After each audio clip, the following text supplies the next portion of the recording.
it doesn't fit, it ain't shit. And things in this world are starting to not fit. Right now, we have a perfectly suitable clown running the free world. We got a guy whose advice included things that no decent crackhead would tell you to do with a wound. Me, I do not give a f. I don't care. I don't give a fuck. Since I came home, y'all know it. I wore my shit from day one. Yeah, I did it in what? I'm outside. Y'all know I'm outside. Outside. I never told on my friends. I don't tell on my friends. Them wasn't my mans. Y'all know they wasn't my mans. That's what hurt y'all. Like, damn, like, he's right. Oh, he's... Katt Williams just unloaded another wild bomb. And guess who's sitting right in the middle of the mess? Tekashi, this rainbow-headed trouble magnet, stays in some chaos. Katt is out here hinting that this dude never stopped working with the feds, moving like being an informant is his 9 to 5. But before we go deeper, let's run it back for a second, because none of this new Katt Williams smoke came out the blue. Tekashi's snitch reputation has been creeping around forever, and every time people think it finally calmed down, somebody comes through and sparks it up again. And this time, it's Katt Williams throwing a whole matchbook on the situation. Everyone remembers when Tekashi 6ix9ine jumped from being an online troll to a full-on federal cooperator at lightning speed. He wasn't built for that street world, but he still slid himself into the 9-tray circle like he was ready for that life. Until things started getting real. When the feds swooped in back in 2018 with that big sweep for racketeering, robberies, and violent chaos, Tekashi folded quicker than a dollar store lawn chair. Headline after headline dropped showing him pointing out people in his own videos, identifying shooters, and breaking down how everything worked behind the scenes. He walked away with a 2-year sentence instead of something that could have kept him locked up forever, all because he cooperated loudly.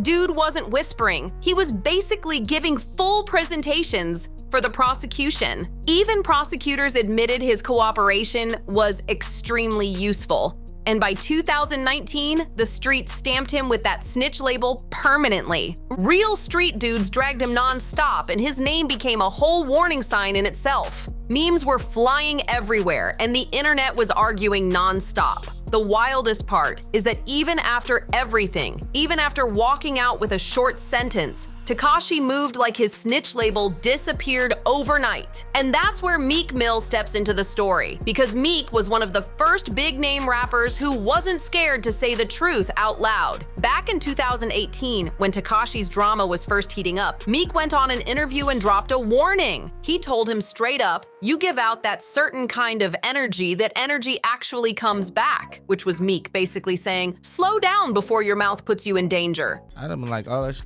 doing is stupid at this point. I know you might have got on from doing it and it worked out to be able to make some money, but I think you need to slow down. I think you're beefing with too many people right now. You putting the wrong energy out, and the world will deliver the energy that you putting out. Like, you delivering a gangster type of energy now. He locked up in the middle of some shit. So, you know, you gave out that energy, you kind of got that energy back. I seen him one time and I was like, yo, I want to holler at you real quick. He was like, all right, I'm going to holler at you in a second. And I was going to tell him, like, things not talking about prison. Just like, yo, stop putting that energy out. You get money now. Yeah, man. You know what I'm saying? And nobody want to live like that. You can't live with 10 security guards. But Tekashi didn't slow down. He got online talking wild, claiming Meek Mill ain't the real street dude, and from there things got messy fast. By 2020, their beef turned into a full digital war, and Meek fired shots on X like he was done holding back. Meek wrote, "I hope that rat going live to apologize to the people he told on or the victim. That's the only thing." Then he added that the man Meek mentioned left his baby mom and child like a coward. And those words hit like straight fire. And Tekashi clapped back with his usual disrespect, saying, "Imagine having a newborn baby coming to the world and be pressed about a Mexican with rainbow hair." That comment was a straight shot at Meek, who had just welcomed a newborn and was busy dealing with Tekashi popping back into the spotlight again. That one line had the whole internet stunned like, this dude really has zero fear. Meek tried brushing it off by firing slick tweets, calling him a keyboard informant, and accusing him of pretending to be an activist while entertaining rich folks with clown behavior. And when Tekashi dropped Gooba, Meek wasn't finished. He jumped online saying the new song was trash and that he'd already heard that noise, laughing at him in public. But Tekashi moved how he always moves. He threw the disrespect right back. He claimed Meek only talks justice when the cameras are around and tried flipping the whole story like he was the one getting bullied by the industry. Then came that wild 2021 parking lot incident in Atlanta, the one that looked chaotic from every angle. Fuck you. That's a fuck you. Hey, you security. This is security. That's security. You pussy. Look, shut up. And you with a cop. And look, you tight. And you with police. And you with police. Look, that cop. That cop. Meek tweeted that Tekashi waited outside the club for him, basically saying they tried to set him up, and that moment confirmed something big. Tekashi loved poking at real street dudes, especially when he knew he had federal protection around him like bubble wrap. And that's exactly the kind of energy Katt Williams has been clowning for years. So none of this is new or surprising. A few years back, Katt hit the stage in a rainbow wig mocking Tekashi, calling him a rat and a full clown. He joked about Tekashi pushing the whole "I didn't snitch, they weren't my real people" storyline, even when folks were calling him out for labeling Young Thug a snitch while dodging his own past. I do not give a f. I don't care. I don't give a fuck. Since I came home, y'all know it. I wore my shit from day one. Yeah, I did it in what? I'm outside. Y'all know I'm outside. Outside. I never told on my friends. I don't tell on my friends. Them wasn't my mans. Y'all know they wasn't my mans. That's what hurt y'all. Like, damn, like, he's right.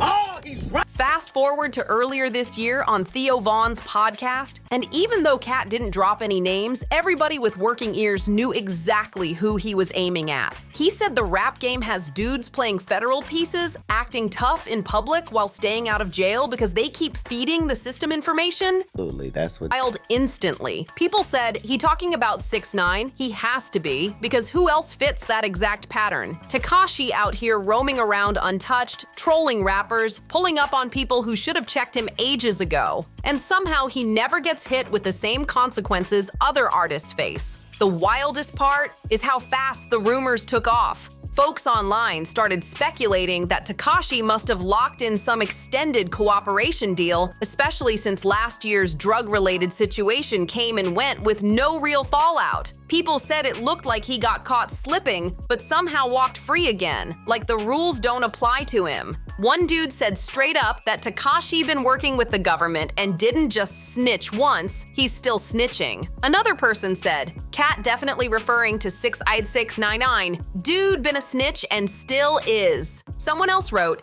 Katt telling without telling, genius. And the sad thing is, the theory gained traction because Tekashi always pops up around cases, drama, or beef, like he got early access to everything before it hits the streets. He even started calling other dudes snitches in public, the same label he's been carrying for years. He dropped whole diss tracks accusing Young Thug of snitching, and the community went crazy over it. People were like, this is the pot calling the kettle black, or better yet, a rat calling another rat. One person wrote, wasn't he accused of the same? Another said it straight with, pot calling the kettle black. Tekashi tried defending himself with the same excuse he always uses, saying they weren't my real homies, so it don't count. But the streets weren't having it. People clapped back like, you were eating with them, traveling with them, filming videos with them. Stop the cap.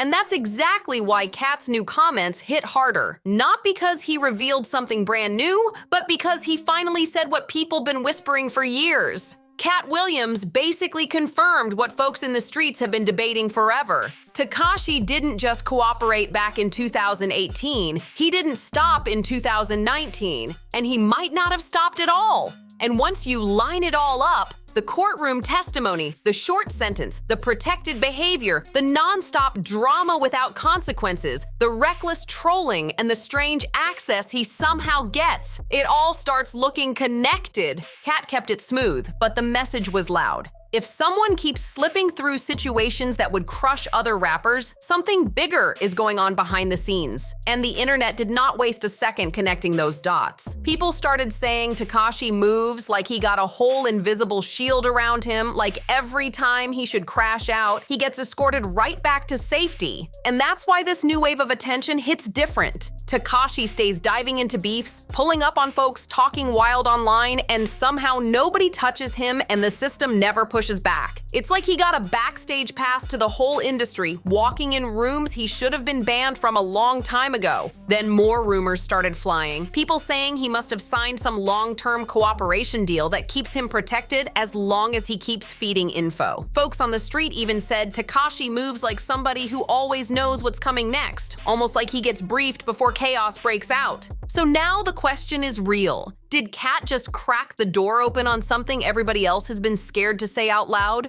Or has this whole thing been sitting in plain sight while Tekashi kept laughing, trolling, and acting untouchable? Drop your thoughts below because this story is far from done. But here's where it gets even wilder, because Katt's comments didn't just revive old conversations, they woke up a whole new level of suspicion. People began dragging up every moment Tekashi randomly popped up around somebody's case, somebody's beef, or somebody's downfall, almost like he had a front row seat before the rest of the world even knew what was happening.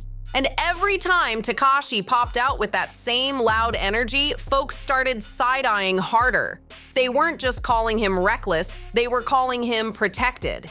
They noticed how he keeps spinning the block online, disrespecting rappers who actually live that life, yet he moves around like nothing can touch him. Even industry people started whispering that Tekashi might be plugged into something way deeper than just clout chasing. They said he acts like somebody who knows he won't face the same consequences as everybody else, and honestly, that pattern has been impossible to ignore. So when Katt Williams basically hinted that the rap game has undercover players hiding in plain sight, people instantly tied Tekashi to the theory. They said it explains the short sentence, the constant trolling, the sudden appearances, the untouched energy, and the way he walks like he's wrapped in armor nobody else can see. Rappers working with the feds, just hearing that had everybody's mind jumping straight to the rainbow-haired trouble magnet who never learned how to stay quiet. So now the real question hits. Was Tekashi 6ix9ine only looking out for himself? Or did he think he was saving lives by talking?